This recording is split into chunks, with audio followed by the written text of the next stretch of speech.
Pemirsa, ratusan warga menggagalkan eksekusi kantor desa Gunung Sari, Lombok Barat. Warga menolak eksekusi karena merasa hak-hak mereka terzolimi. Lakukan negosiasi, kejelasan penukar gulingan, silakan eksekusi. Ratusan warga di Desa Gunung Sari, Lombok Barat, Nusa Tenggara Barat, protes penggusuran kantor Desa Gunung Sari. Warga kompak menghadang alat berat. Situasi sempat memanas antara warga dengan petugas yang akan mengeksekusi. Warga menolak eksekusi ini karena merasa hak-hak mereka terzolimi. Untuk menghindari bentrokan, alat berat akhirnya ditarik kembali. Lalu ke depan apa upaya yang akan ditempuh? Ya, kita siapkan untuk PK. PK ya? Ya, kita akan PK, akan barang bukti, karena kita mendapatkan satu apa novum atau bukti baru yang Pak ada?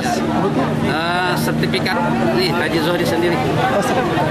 Mengatakan batasnya itu utaranya tanah Korsel. Ini lokasi. Kalau terkait tukar guling dulu di mana lokasi? Lokasinya ada di Blencong. Jadi ada kronologinya, terus saya tidak bawa. Eksekusi kantor desa diprotes warga lantaran telah ada tukar guling antara pihak penggugat Haji Zuhdi CS dengan pemerintah desa Gunung Sari pada tahun 1960 silam. Namun terjadi persengketaan dan pengadilan memenangkan Haji Zuhdi CS. Dari Lombok Barat, Nusa Tenggara Barat, Hari Kasidi, iNews melaporkan. Pemirsa, perseteruan penyanyi dangdut Ayu Ting Ting dengan netizen makin memanas. Kini tim kuasa hukum Kartika Damayanti melaporkan orang tua Ayu Ting Ting yang diduga menyebarkan alamat orang tua pelapor di media sosial.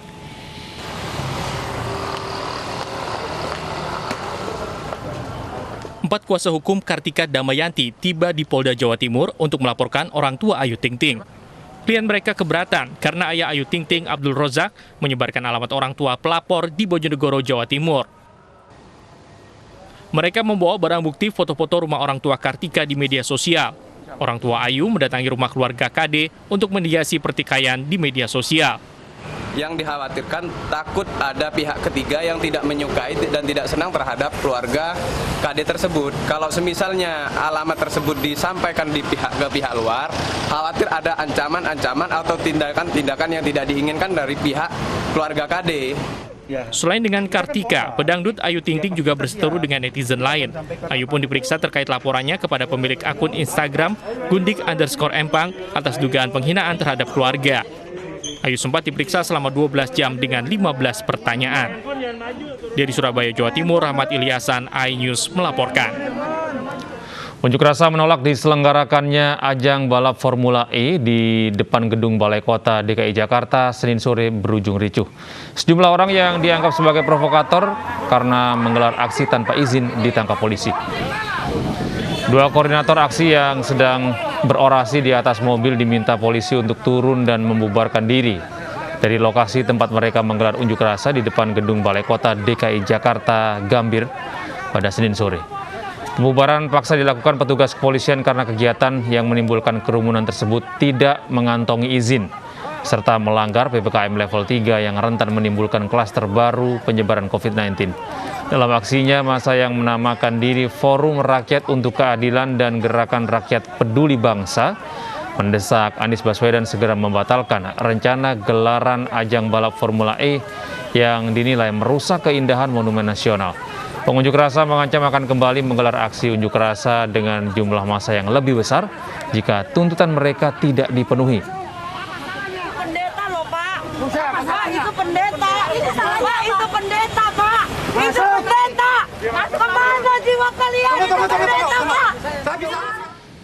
Masih dari ibu kota, pemirsa, setelah hampir satu pekan, belasan tenda darurat yang didirikan para pencari suaka di sekitar gedung UNHCR Jalan Kebon Sirih, Menteng, Jakarta Pusat dibongkar paksa petugas Satpol PP pada Senin siang. Meski pasrah, para pengungsi ini mengaku tetap bertahan hingga tuntutan mereka mendapatkan negara suaka baru terpenuhi.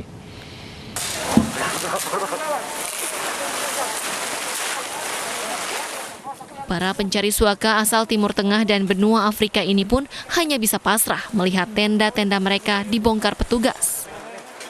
Meski pasrah, mereka mengancam akan tetap bertahan hingga pihak UNHCR memenuhi tuntutan memberikan negara suaka baru agar mereka dapat melanjutkan hidup dengan normal. Kita nggak ada rumah, mungkin kita tinggal di depan atau tapi di pinggir jalan, kita nggak ada rumah. Kalau kita nggak ada tenda, nggak ada apapun, masih mau di pinggir jalan karena kita nggak ada rumah. Di sini sekitar 30, dari 25 sampai 30 orang. Selain melanggar perda tentang ketertiban umum, keberadaan tenda-tenda darurat di atas saluran air dan bahu jalan juga telah mempersempit bidang jalan yang kerap mengganggu akses keluar masuk warga sekitar. Pada hari ini kita melakukan penertiban bangunan yang ada di atas saluran, ya, terkait dengan keluar masyarakat di wilayah kita. Bagaimana cara wilayah kita bersih. Usai ditertibkan, petugas Satpol PP akan disiagakan di lokasi guna mencegah para pencari suaka kembali mendirikan tenda darurat. Dari Jakarta, Rani Sancaya, iNews melaporkan. Pemirsa, korban perundungan dan pelecehan di kantor Komisi Penyiaran Indonesia menjalani pemeriksaan psikis di Rumah Sakit Polri Kramat Jati. Sementara dari pihak terlapor berencana akan melaporkan balik korban dengan tuduhan pencemaran nama baik.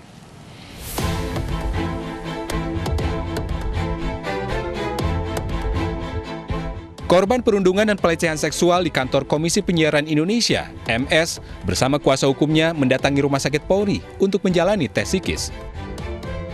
Kuasa hukum dan korban berharap tes psikis ini dapat mempercepat proses pemeriksaan terhadap 5 orang terlapor, pelaku perundungan dan pelecehan. Klien kami masih mengalami gangguan psikis dan tidak konsentrasi dan gangguan pencernaan akibat dari apa yang dialami selama bertahun-tahun di lingkungan dari KPI. Saat ini kami mendapatkan informasi telah diperiksa 5 terlapor yang diduga melakukan pelecehan atau perundungan terhadap korban. Maka kami berkeyakinan bahwa cukup bukti dan cukup secara fakta sudah mencukupi. Akan tetapi kami menunggu apa yang menjadi pemikiran dan statement dari pihak Polres Jakarta Pusat untuk pemeriksaan ini untuk dijadikan apa. Sementara itu, 5 orang terlapor siang tadi sudah diperiksa penyidik Polres Metro Jakarta Pusat. Tim kuasa hukum kelima terlapor mengatakan kliennya mendapatkan lebih dari 20 pertanyaan. Tim kuasa hukum menilai peristiwa yang dilaporkan MS tidak didukung oleh bukti apapun. PTSD yang dialami oleh si pelapor itu akibat dari kejadian atau peristiwa yang disebutkan itu berkaitan dengan klien kami atau tidak. Nah, inilah tugas kepolisian, ya, tugas semua pihak untuk menelusuri itu secara detail, dan kami juga berharap untuk itu dibuka terang-terangnya karena klien kami berkepentingan, sangat berkepentingan agar kasus ini dibuka terang-terangnya. Laporan yang dilayangkan MS juga dituding mengada-ngada karena kenyataan yang terjadi adalah saling titip membeli makan siang secara bergantian. Kalaupun ada masalah yang dirilis itu tentang perbudakan, kemudian ceng-cengan lah bahasa kita, yaitu hal yang biasa. Kalaupun yang dimaksud disuruh makan itu adalah mereka sering gantian, misalnya ada yang mau makan titip beli makan, dan itu juga berlaku terhadap para terperiksa sekarang. Tim kuasa hukum menambahkan, laporan terhadap kliennya mengakibatkan tekanan psikologis, bukan hanya terhadap kliennya, tapi juga terhadap keluarganya. Karena itulah, kliennya akan berencana melaporkan balik MS atas kasus pencemaran nama baik. Dari Jakarta, Rani Sanjaya, iNews melaporkan. Aksi ratusan ibu-ibu yang mengikuti senam massal di kawasan Puri Indah, Jakarta Barat viral di media sosial. Kerumunan tersebut terjadi pada Minggu pagi. Video ini direkam dan diunggah oleh akun Twitter @kurawa. Hentakan musik keras mengiringi aksi ratusan ibu-ibu yang mengikuti senam massal.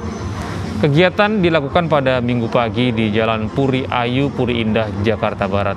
Dalam video berdurasi 42 detik ini, peserta tampak menjaga jarak. Meski demikian, kegiatan ini dinilai melanggar aturan PPKM level 3 karena olahraga dalam kelompok kecil hanya diizinkan maksimal 4 orang. Sejumlah warga menyatakan kegiatan tersebut rutin digelar pada Minggu pagi mulai pukul 6 sampai 8 pagi. Satpol PP Jakarta Barat telah memberi sanksi denda Rp2 juta kepada Sanggar Pungki selaku penyelenggara senam. Sanggar ini juga pernah disanksi denda pada September 2020 atas kegiatan yang sama.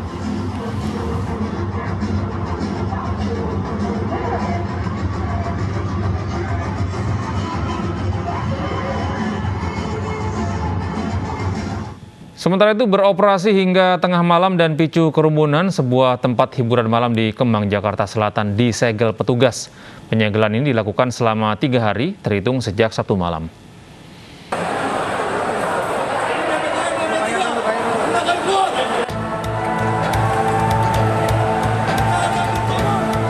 Ratusan pengunjung sebuah tempat hiburan malam di kawasan Kemang, Jakarta Selatan ini dikejutkan oleh kedatangan petugas gabungan polisi dan Satgas COVID-19. Petugas menemukan banyak pelanggaran protokol kesehatan seperti berkerumun hingga pengunjungnya tidak menggunakan masker. Sebelum dibubarkan, pengunjung didata untuk keperluan tracing COVID-19. Kapan selesai negeri ini? Selain tidak membatasi jumlah pengunjung, diketahui kafe ini juga buka hingga lewat tengah malam. Petugas kemudian memberikan sanksi penutupan sementara selama 3 kali 24 jam berlaku sejak Sabtu malam. Untuk saat ini Holy Wing sepi ya, karena memang kemarin juga ada operasi gabungan. Jadi untuk saat ini kita pantau persisnya di depan kita ini kondisi sepi pengunjung dan memang tutup saat ini. Video penertiban kerumunan pengunjung di tempat hiburan malam ini viral di media sosial dan menuai kritikan dari warganet. Dari Jakarta, Sofyan Firdaus, iNews melaporkan.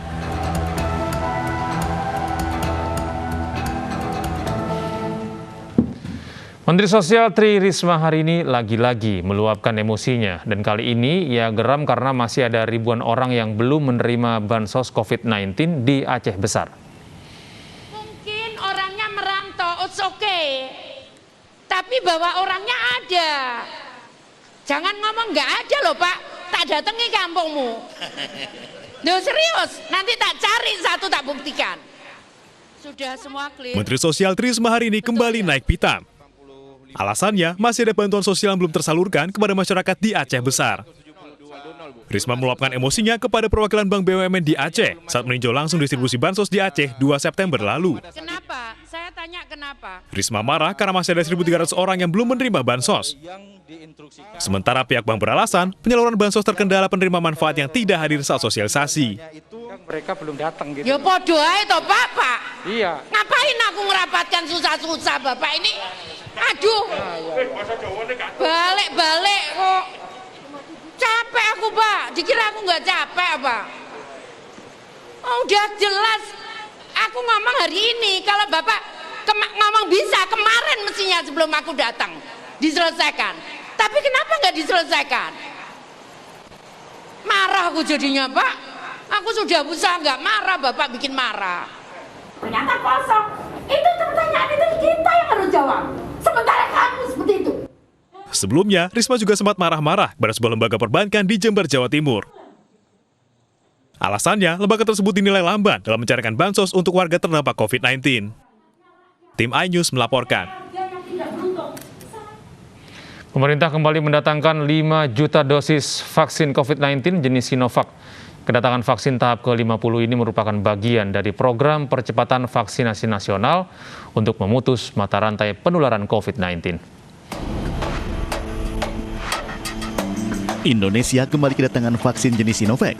5 juta dosis vaksin dalam bentuk jadi tiba di Bandara Soekarno-Hatta. Terhitung sejak kedatangan vaksin pertama pada Desember 2020, secara keseluruhan Indonesia telah menerima sekitar 225,4 juta dosis vaksin dalam berbagai merek. Masyarakat tidak perlu ragu atau khawatir untuk menerima vaksin. Semua merek vaksin berkhasiat untuk melindungi masyarakat. Oleh karenanya tidak perlu memilih-milih dan vaksin yang terbaik adalah vaksin yang tersedia pada saat ini. Pemerintah Indonesia selalu menjaga keamanan, mutu, dan khasiat untuk seluruh jenis vaksin yang diperoleh. Vaksin yang disediakan untuk masyarakat Indonesia telah melalui proses evaluasi oleh Badan Pengawas Obat dan Makanan dan rekomendasi dari Organisasi Kesehatan Dunia dan para ahli. Tim Liputan iNews melaporkan. Sekolah Pendidikan Anak Usia Dini di Jagakarsa, Jakarta Selatan mulai melakukan belajar tatap muka. Seorang gadis kecil piatu yang ditinggal ibunya meninggal akibat COVID-19 juga mulai mengikuti pembelajaran tatap muka.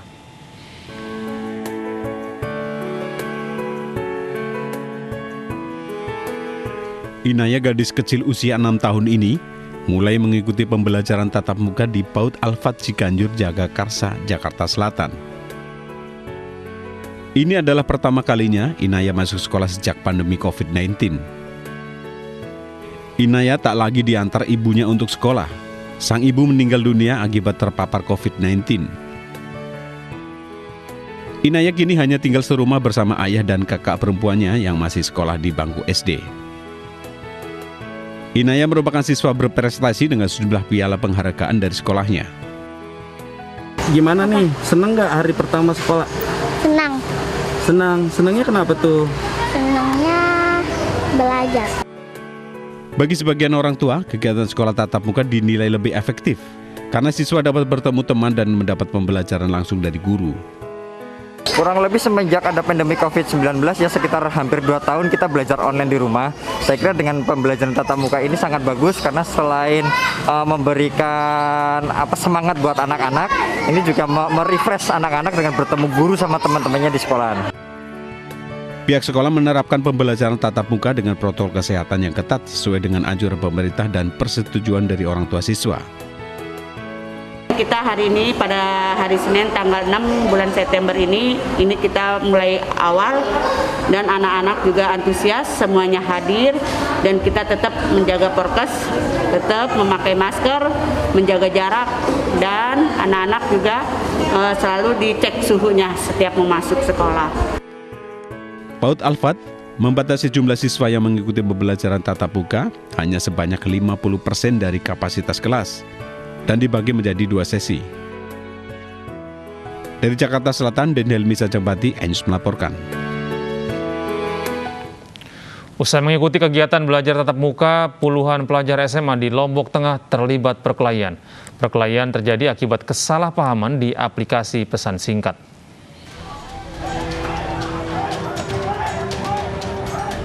Puluhan pelajar SMA di Praia, Kabupaten Lombok Tengah terlibat perkelahian usai melaksanakan belajar tatap muka. Dalam video amatir ini, puluhan pelajar berseragam SMA saling serang di depan sebuah toko swalayan. Perkelahian pelajar ini berlangsung sekitar 5 menit dan membubarkan diri setelah mendengar suara sirine dari aparat kepolisian yang datang.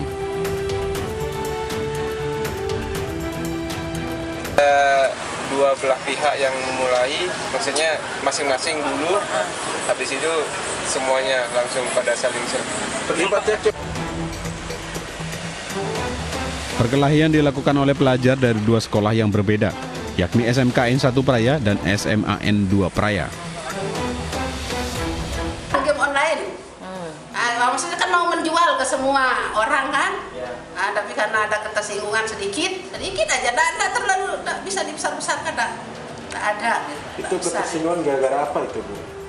Iya, cuma bilang di sekolah gitu aja kan, oh nanti temate, ini maksudnya bercanda loh. Meski kesalahpahaman sudah didamaikan pihak sekolah, namun perkelahian akibat chat di WhatsApp tersebut tetap terjadi.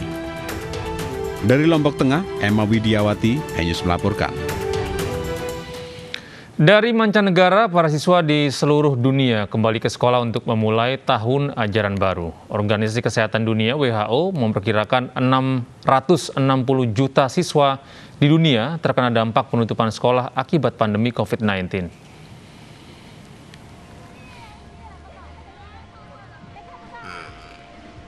Mulai pekan ini, siswa di seluruh dunia kembali ke ruang kelas. Di Jakarta, para pelajar diwajibkan mencuci tangan dengan sabun dan petugas mengukur suhu tubuh mereka sebelum masuk ke dalam kelas. Jaga jarak antar siswa diberlakukan sesuai protokol kesehatan. Di kelas, murid-murid dilarang mengobrol, wajib memakai masker wajah, dan tidak boleh keluar kelas untuk istirahat. Kapasitas kelas telah dipangkas hingga 50% dengan mengadakan kelas dalam 2 shift dan guru harus divaksinasi. Children have been very severely impacted by COVID-19, not because of the virus itself, but primarily because of a number of measures that have been taken to curb transmission. And one of these measures has been school closures. Kehidupan perlahan-lahan kembali normal di India setelah trauma gelombang virus corona yang ganas awal tahun ini yang membuat kehidupan di negara itu terhenti. Puluhan juta warga sakit dan ratusan ribu lainnya meninggal dunia. Sekolah-sekolah dan perguruan tinggi di 6 negara bagian akan dibuka kembali secara bertahap dengan langkah-langkah kesehatan yang berlaku sejak September. Beberapa pakar pendidikan di India menilai risiko virus bagi anak-anak tetap rendah dan membuka sekolah sangat mendesak bagi siswa miskin yang tidak memiliki akses ke internet. In the WHO European region, around 30 weeks was the average time of schooling that children spent out of school. And children have been affected significantly, both in terms of their educational attainment and progress, particularly, for example, younger children who have been delayed in their reading and literacy progress, but also older children too, because it's not only their educational attainment that has been impacted, but also their socialization with peers. And 2 of the advisory groups that we have set up since the beginning of the year in our region are on mental health and on schooling. 12 juta anak Prancis kembali ke sekolah untuk tahun ajaran baru. Mereka mengenakan masker sebagai bagian dari aturan baru untuk memperlambat penyebaran virus corona di Prancis.